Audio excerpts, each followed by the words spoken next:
नमस्कार दोस्तों। हाल ही में हम लोगों के द्वारा जो आप लोगों के लिए ये एक इम्पोर्टेंट श्रृंखला स्टार्ट की है। किस चीज की श्रृंखला है? वो करंट एमसीक्यू की श्रृंखला होगी जो आप लोगों की एक ईयर से अधिक की करंट को कवर कराएगी। यानी कि आपकी एमसीक्यू के माध्यम से हम एक साल से अधिक की करंट को है जो कवर कराने वाले हैं। कौन कौन से क्वेश्चन हम लेने वाले हैं जो या तो आईएएस या पीसीएस में आने लायक होंगे, यानी कि वो आईएएस और पीसीएस में आपको डायरेक्ट या इनडायरेक्ट रूप से देखने को मिलेंगे। सीधे क्वेश्चन आपको डायरेक्ट रूप से भी देखने को मिल सकते हैं, यानी कि जो क्वेश्चन हम ले रहे हैं वो डायरेक्ट रूप से आईएएस में या पीसीएस में आपको देखने को मिल सकते हैं, और इनडायरेक्ट रूप से भी आपको, यानी कि उस टॉपिक से संबंधित आपको जो हम नॉलेज देंगे उस टॉपिक से संबंधित भी क्वेश्चन आपको देखने को पीसीएस या आईएएस के अंदर देखने को मिल सकते हैं। 20 मई तक ये वीडियो श्रृंखला आपको प्राप्त होती रहेंगी, यानी कि 20 मई तक हम आपकी एक साल से अधिक की जो करंट है वो कवर करा देंगे। एक पार्ट आ चुका है, आप जाके उसे देख सकते हैं। ये इसका दूसरा पार्ट है। आइए स्टार्ट करते हैं। पहला जो क्वेश्चन है कि निम्नलिखित कथनों पर विचार कीजिए। दो कथन है, तो आइए विचार कर लेते हैं। पहले कथन में बोला गया है कि जो नेत्रा परियोजना है वो भारतीय उपग्रहों के लिए मलबे और अन्य खतरों का पता लगाने हेतु अंतरिक्ष में एक प्रारंभिक चेतावनी प्रणाली है। यानी हमें क्या जानना है? हमें जानना है आज नेत्रा परियोजना के बारे में। ठीक है। दूसरा कथन क्या है कि नासा एक क्लियर स्पेस 1 जो कि 2025 में लॉन्च होने वाला है, कक्षा में मलबे को खत्म करने वाला पहला अंतरिक्ष मिशन होगा।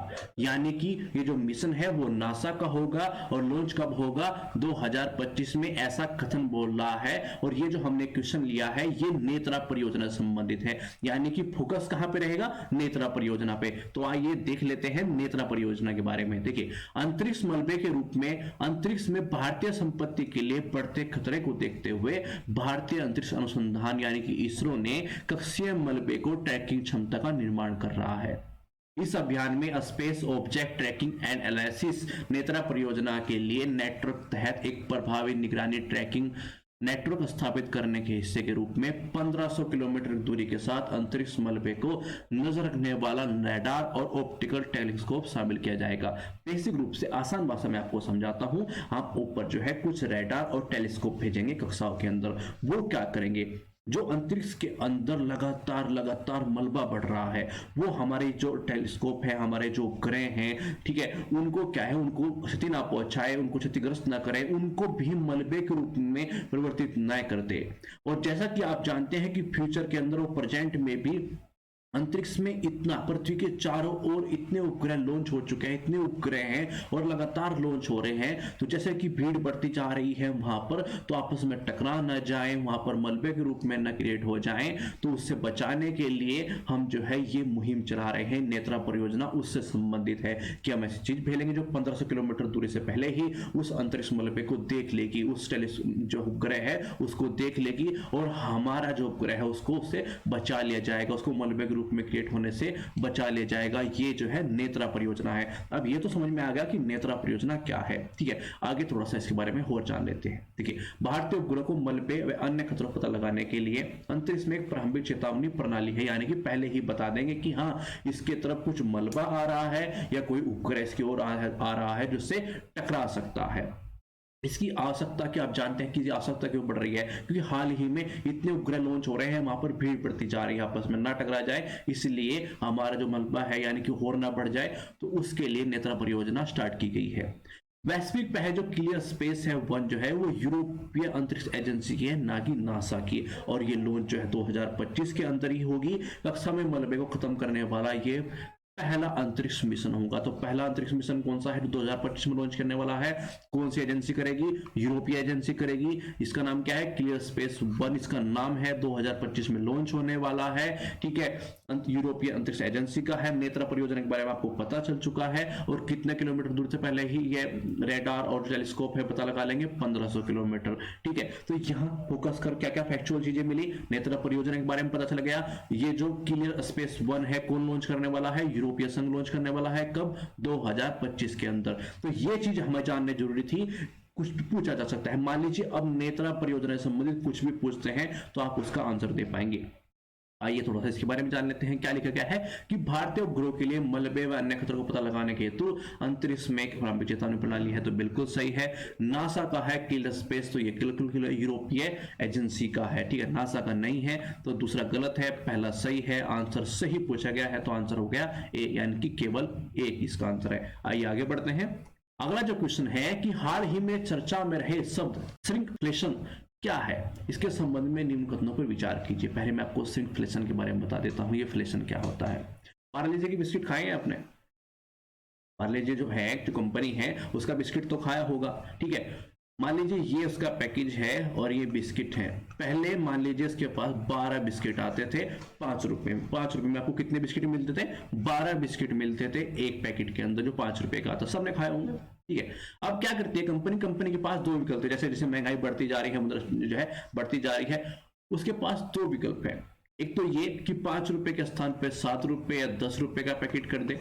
एक ये कि 12 के स्थान पे 7, 8, 9 कुछ भी बिस्किट जो है उसके पीस कर दें, यानी कि जो पीस हैं वो 12 के स्थान पे 7, 8, 9 कुछ भी रखते। अब 7 आते हैं, खाते होंगे आप पार्ले जी के बिस्किट, ठीक है।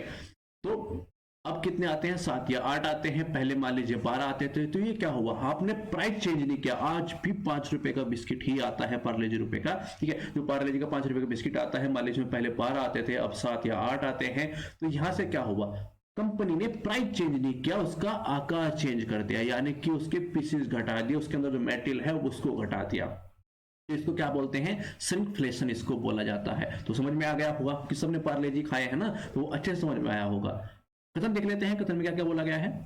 श्रिंकफ्लेशन किसी उत्पाद के मुद्रित मूल्य को कम हुए और उसके आकार को कम करने की प्रक्रिया है। क्या बोल रहा है कि मुद्रित मूल्य को कम। मैंने ऐसा बोला कि उसका मुद्रित मूल्य कम हुआ है? नहीं, मैंने बोला कि वो पहले भी 5 रुपए का आता था जब उसमें 12 पीस आते थे, और वो 7 या 8 पीस अब आते हैं, वो आज भी 5 रुपए का आता है। यानी कि आकार की कमी होती है, मुद्रा यानी कि उसकी मुद्रा जो मूल्य है उसकी कमी नहीं होगी, ठीक है। तो पहला कथन गलत है। दूसरा क्या है कि यह छिपी हुई मुद्रास्फीति का ही एक रूप है। बिल्कुल छिपी हुई मुद्रास्फीति है। 12 की जगह 7 हो गई, तकलीफ तो है हमें, आपकी 12 की जगह 7, 8 हुए हैं। आगे चलते हैं। यह मुख्य रूप से खाद्य व पेय उद्योग कीमतों में वृद्धि करने की कंपनियों द्वारा नियोजित एक रणनीति। हाँ, एक रणनीति के तहत ये कार्य किए जाते हैं कि हाँ, कीमतों में हम वृद्धि नहीं करेंगे मगर उसके आकार को छोटा कर देंगे। वही 5 रुपए में बिस्किट बेचेंगे मगर 12 पीस नहीं देंगे, 7, 8 पीस देंगे। पहले काम चल जाता था, अब नहीं चलता। तो कौन कौन से सही हो गए? 2 और 3 सही हो गया। आपका पार्ले जी का बिस्किट घट गया तो एक गलत हो गया। तो आंसर क्या हो गया? 2 और 3 सही पूछा गया है, तो आंसर क्या है? ए। आइए आगे बढ़ते हैं।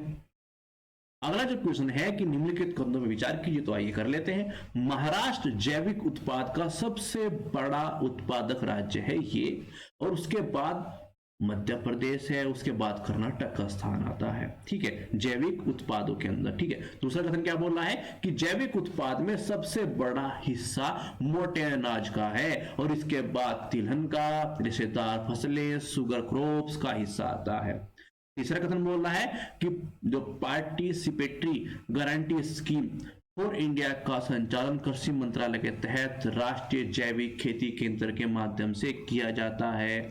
आइए थोड़ा सा जान लेते हैं इसके बारे में। देखिए, जैविक उत्पाद केवल खाद्य क्षेत्र तक ही सीमित नहीं है, बल्कि उसे कच्चा कपास है, कार्यात्मक खाद्य उत्पाद आदि भी हैं। मध्य प्रदेश सबसे बड़ा उत्पादक राज्य है। यहाँ पर क्या लिखा गया था? महाराष्ट्र। तो क्या है? मध्य प्रदेश। अब ये प्रीवियस ईयर नहीं है, ध्यान दीजिएगा, ये करंट है, क्योंकि हम प्रीवियस ईयर के क्वेश्चन भी कवर करा रहे हैं। 1000 क्वेश्चन हम कवर करा रहे हैं, यानी कि वहां पर भी उस मुहिम के साथ भी जुड़ जाइए। यदि आप नहीं जुड़े हैं तो वहां पर भी हम 1000 क्वेश्चन जो है आप लोग के कवर करा रहे हैं, यानी कि 1000 टॉपिक करा रहे हैं। और यहाँ पर भी हम आप लोगों को बहुत सारे क्वेश्चन कवर कराने वाले हैं, यानी कि 1 साल से ऊपर की करंट कवर कराने वाले हैं। तो यहाँ से ध्यान दीजिएगा, जैविक उत्पाद में कौन है? मध्य प्रदेश है, ठीक है। उसके बाद महाराष्ट्र है, उसके बाद कर्नाटक, राजस्थान, उत्तर प्रदेश का स्थान आता है। ये फैक्चुअल चीजें हैं, कहीं नोट कर लीजिएगा, ठीक है। जहां तक जींस का सवाल है तो तिलहन सबसे बड़ी एकल श्रेणी है, उसके बाद रेशेदार फसल है, चीनी है, अनाज है, बाजरा, मसाले, दलहन, औषधि पादप उत्पाद व फल, सब्जियां, चाय, कॉफी, मेव आदि आते हैं। तो दूसरा कथन भी गलत हो गया सर, ये तो आपने सारे 2 कथन गलत करा दिए। आगे थोड़ा सा और जान लेते हैं कि आपका तीसरा भी हो जाए। देखते हैं, भागीदारी गारंटी योजना के बारे में जान लेते हैं। यह एक जैविक उत्पाद को प्रमाणित करने की एक प्रक्रिया होती है। कैसे? जो सुनिश्चित करती है कि उनका उत्पादन निर्धारित गुणवत्ता मानकों के अनुसार ही है, यानी कि जो बोला गया था वही बनाया है, कुछ और ही बना दिया। ठीक है, यह परमानेंट प्रलेखित लोगो या वचन के रूपों में होता है। पीसीजी अंतर्राष्ट्रीय स्तर पर लागू एक जैविक गुणवत्ता आश्वासन पहल है जो उत्पादों व उपभोक्ता सहित हितधारकों की भागीदारी पर जोर देता है। यह एक ऐसी प्रक्रिया है जिसके लोग समान स्थितियों में एक दूसरे के उत्पादन कार्य का मूल्यांकन, निरीक्षण व सत्यापन करते हैं तथा जैविक प्रमाणीकरण का निर्णय लेते हैं। ठीक है, यह योजना कृषि सहकारिता विभाग व कृषि मंत्रालय भारत सरकार द्वारा क्रियान्वित है। ठीक है, तो ध्यान दीजिएगा। ठीक है, यहां पर क्या हुआ, महाराष्ट्र को रखा गया है कौन? मध्य प्रदेश है। जाति हुई है मध्य प्रदेश को, इसलिए हम पहला कथन गलत कर देते हैं क्योंकि मध्य प्रदेश के साथ यहाँ जाति हुई है, तो कौन है? मध्य प्रदेश। ध्यान रखिएगा, दूसरे नंबर पर है महाराष्ट्र, यहाँ पर पहले नंबर बना बैठा है।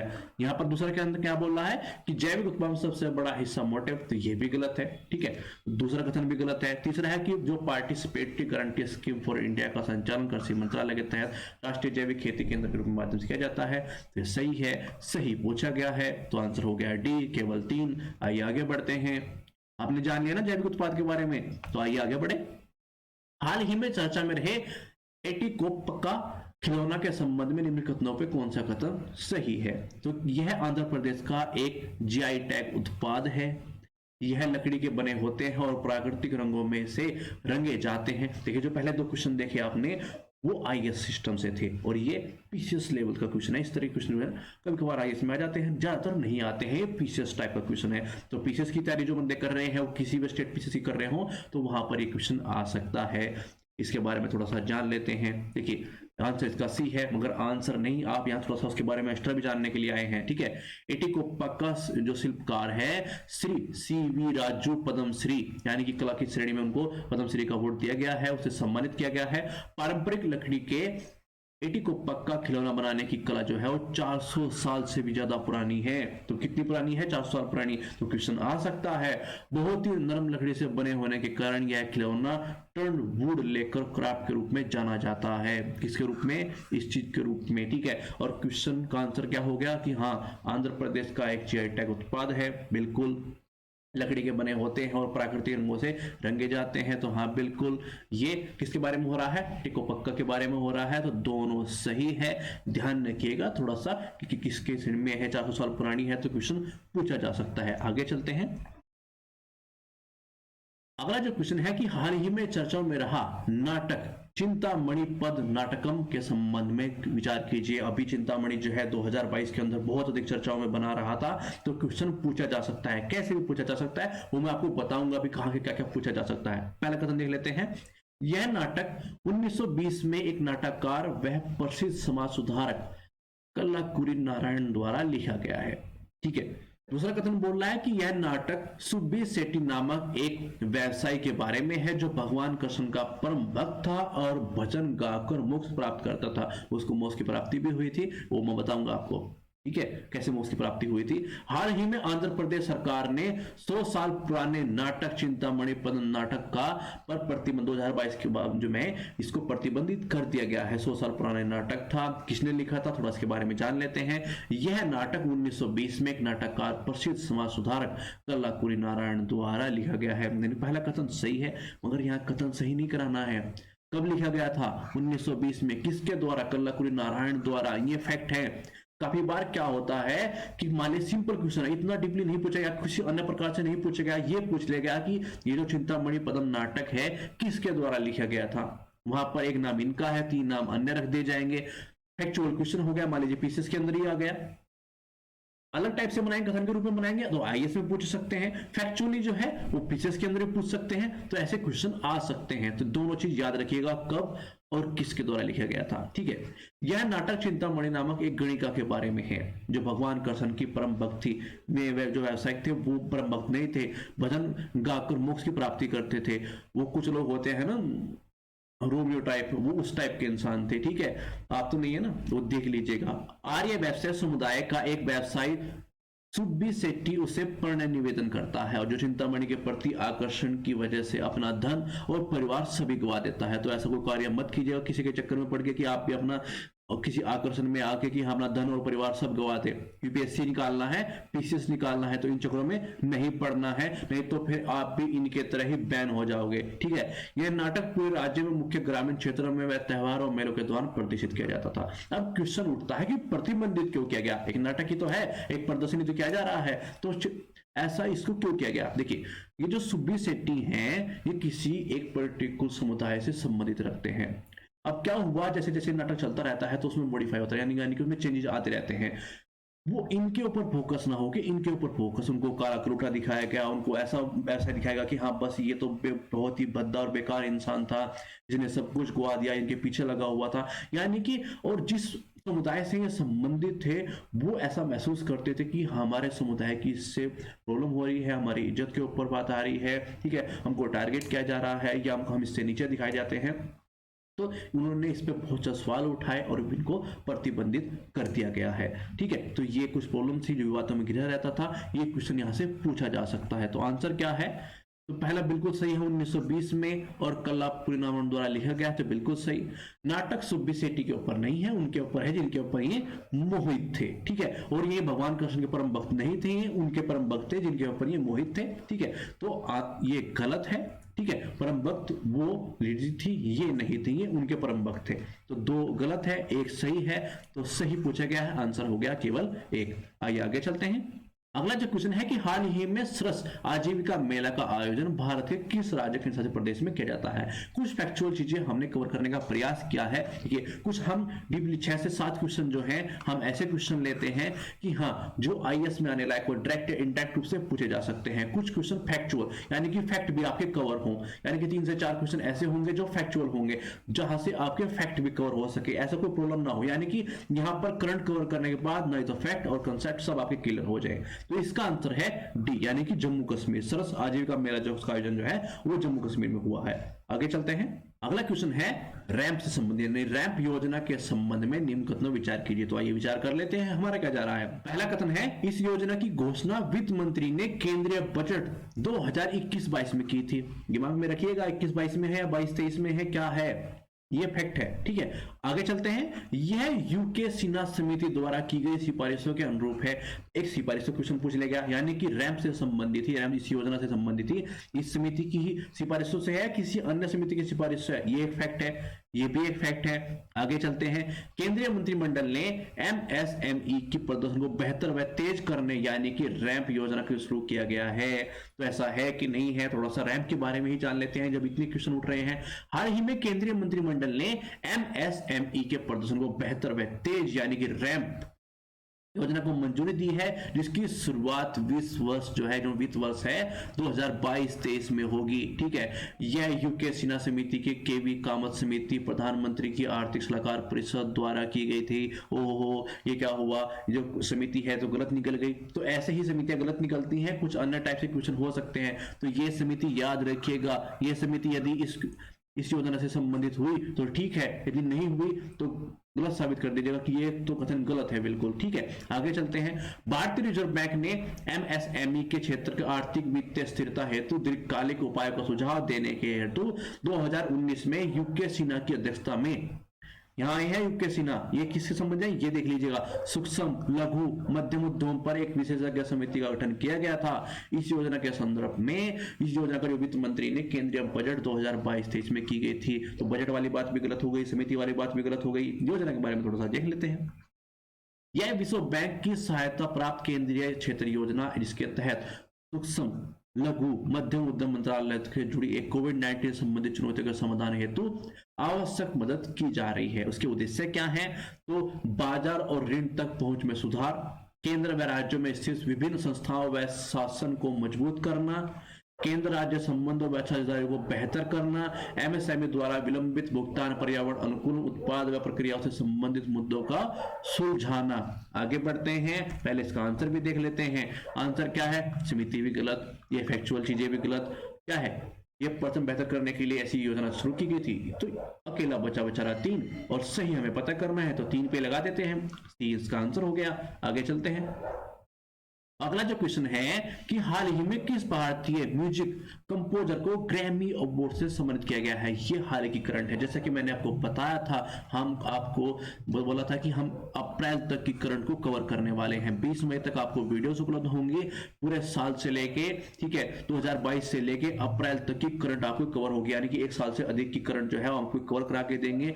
जो हाल ही की करंट है और जो 2022 की करंट है, सब आपकी हम क्विज के माध्यम से कवर कराएंगे। तो ग्रैमी अवार्ड जो हाल ही में मिला है वो मिला है रिकी केज को। थोड़ा सा अन्य चीज जान लेते हैं। देखिए, हाल ही में भारतीय music composer Ricky Kej Grammy award से सम्मानित किया गया है। रिकी केज तीसरी बार ग्रैमी अवार्ड सम्मानित किया गया है।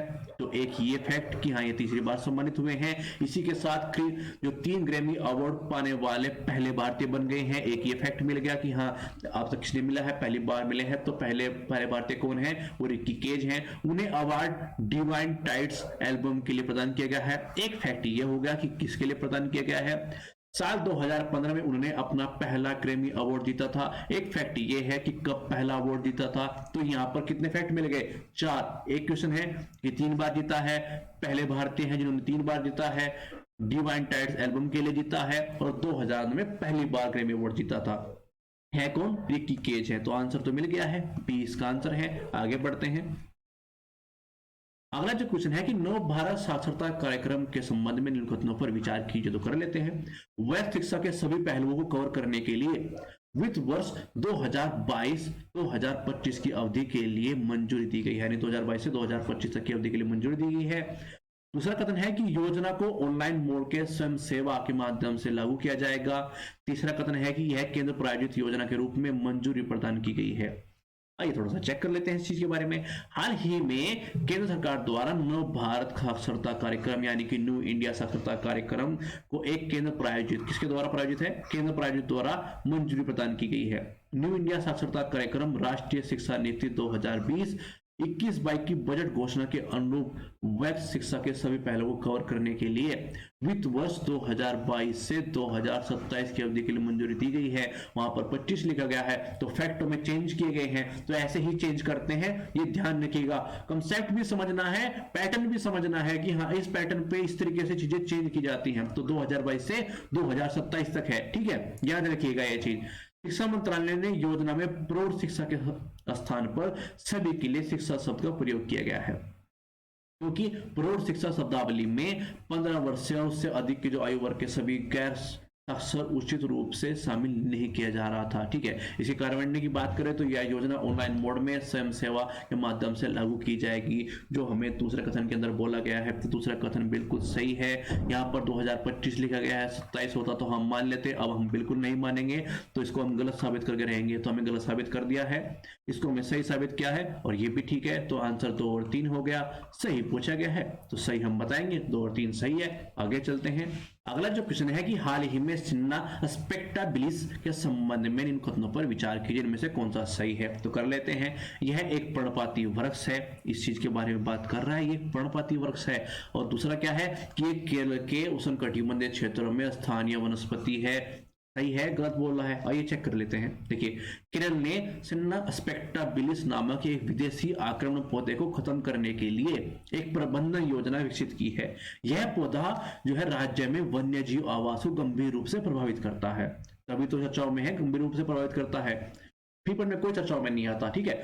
बता दें कि सिन्ना स्पेक्टाबिलिस एक जो है पर्णपाती वृक्ष है और अमेरिका व उष्णकटिबंधीय क्षेत्रों में स्थानीय संपत्ति यानी उनकी वनस्पति है, संपत्ति नहीं है, स्थानीय वनस्पति है, ठीक है। यह बेहद ही कम समय में 15 से 20 मीटर तक बढ़ जाता है, खतरनाक है। इसमें फूल आने के बाद इसमें हजारों बीज क्षेत्र में फैल जाते हैं। और अब समस्या यह है कि यह पेड़ के घने पत्ते अन्य स्थानीय पेड़ों व घास की प्रजाति को बुरी तरह से प्रभावित करते हैं। यानी गैंगस्टर है, एक रूप से वन के रूप में गैंगस्टर आ गया है। वन का अब जो नया रूप लिया है ना उन्हें, वो वन का ले लिया है, उस पेड़ का ले लिया है गैंगस्टरी, इस तरह करते करता है। एक पर्णपाती वृक्ष तो जरूर है मगर केरल से नहीं है, तो इसलिए दूसरा गलत है, पहला सही है। आंसर हो गया इसका केवल बी। और इस चीज के बारे में देख लीजिएगा, सिन्ना स्पेक्टाबिलिस क्या है, एक पर्णपाती वृक्ष है, किसके लिए, कहां जहां पर अमेरिका व उष्णकटिबंधीय क्षेत्र का स्थानीय वनस्पति है, यहाँ पर केलगी बोली गई है। ठीक है, तो ये फैक्ट जो है वो ध्यान में रखिएगा। मैं करंट पढ़ा रहा हूँ अच्छे से, मगर बहुत सारी चीजें कवर भी करा रहा हूँ, हो सकता है कुछ अन्य प्रकार से क्वेश्चन पूछ ले जाए। तो हमारा यह प्रयास आपको कैसा लग रहा है हमें कमेंट बॉक्स में लिख के जरूर बताएगा। आप हमसे कुछ अन्य प्रकार की सहायता चाहते हैं तो हमें कमेंट कर सकते हैं। थैंक्स फॉर वॉचिंग, धन्यवाद।